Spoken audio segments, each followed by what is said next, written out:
Normal stress. If a deforming force acts normally over an area of the object, then the internal restoring force developed per unit area of the object is called normal stress.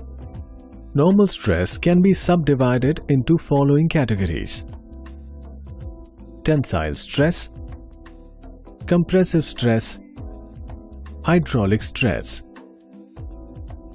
Tensile stress.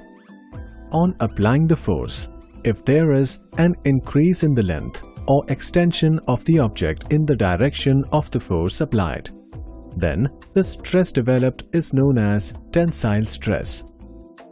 Compressive stress. On applying the force, if there is a decrease in the length or compression of the object, then the stress developed is known as compressive stress. Hydraulic stress.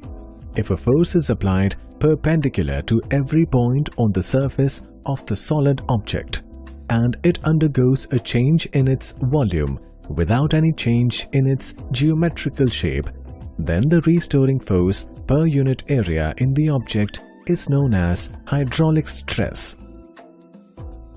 This stress is applicable when solid object in a fluid undergoes high pressure. Besides normal stress, there is another type of stress called tangential or shearing stress.